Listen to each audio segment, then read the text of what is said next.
ఆంధ్రప్రదేశ్‌కి ఒక political track record ఉంది. ఇప్పుడు ఆ ట్రాక్ రికార్డ్‌లో చంద్రబాబు నాయుడు గారు చేరతారా లేదా అనేది ఒక చర్చ మొదలైంది.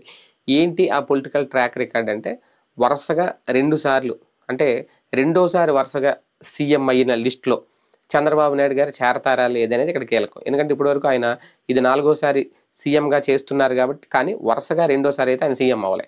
కానీ ఆ రేస్‌లో ఉమ్మడి ఆంధ్రప్రదేశ్ నుంచి చూసుకుంటే ఎన్టీఆర్ దగ్గర నుంచి తర్వాత వైఎస్ఆర్ వరుసగా అయ్యారు. కేసీఆర్ వరుసగా రెండోసారి సీఎం అయ్యారు.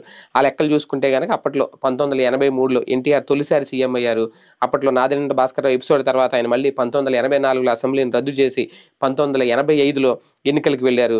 ఒక బ్రహ్మాండమైన మెజార్టీతో విజయం సాధించారు. అలాగే వరుసగా 2 సార్లు సీఎం అయ్యారు. అలాగే వైఎస్ఆర్ కూడా 2004లో మొదటిసారి సీఎం అయ్యారు. వెంటనే 2009లో కూడా సీఎం అయ్యారు. కేసీఆర్ విషయం తీసుకున్నా 2014, 2018 వరుసగా సీఎం అయ్యారు. తర్వాత అవ్వల. అయితే ఇప్పుడు ప్రస్తుతం అయితే హ్యాట్రిక్ సీఎం కావాలి అని అనుకున్నారు కానీ 2023లో ఆశ తీరలేదు. కాకపోతే ఇప్పుడు అక్కడ కూడా అంతే. రేవంత్ రెడ్డి మళ్ళీ సీఎం అవుతారు వరుసగా అనే కళ్ళు అయితే కంటున్నారు అక్కడ. సో ఇలా వరుసగా 2 సార్లు గెలిచిన సీఎం లిస్టులో ఇప్పుడు వరుసగా గెలిచిన లిస్టులో చంద్రబాబు నాయుడు గారు చేరతారా లేదా అనేది ఇక్కడ కీలకమైన అంశం. ఆ చర్చ అయితే నడుస్తోంది. కాకపోతే ఇప్పుడున్న లెక్క ప్రకారం చూసుకుంటే వరుసగా 2014లో ఎందుకంటే విభజన తర్వాత చూసుకుంటే ఏపీలో మాత్రం 2014లో టీడీపీ, 2019లో వైసీపీ, మళ్ళీ 2024లో టీడీపీ గెలిచాయి. అంటే 2029లో ఈ లెక్క ప్రకారం చూసుకుంటే వైసీపీ గెలవాలి. కానీ తమ పార్టీయే గెలవాలి, తమ పార్టీని గెలిపించండి అనేది పదే పదే చెప్తున్నారు చంద్రబాబు నాయుడు గారు. అలాగే వైసీపీ కూడా ఏ లెక్కలు చూసుకున్నా మళ్ళీ మాకు అవకాశం వస్తుంది. ప్రభుత్వం మీద వ్యతిరేకత ఆ స్థాయిలో ఉంది. ప్రజలు కూడా మాకే సానుకూలంగా ఉన్నారు.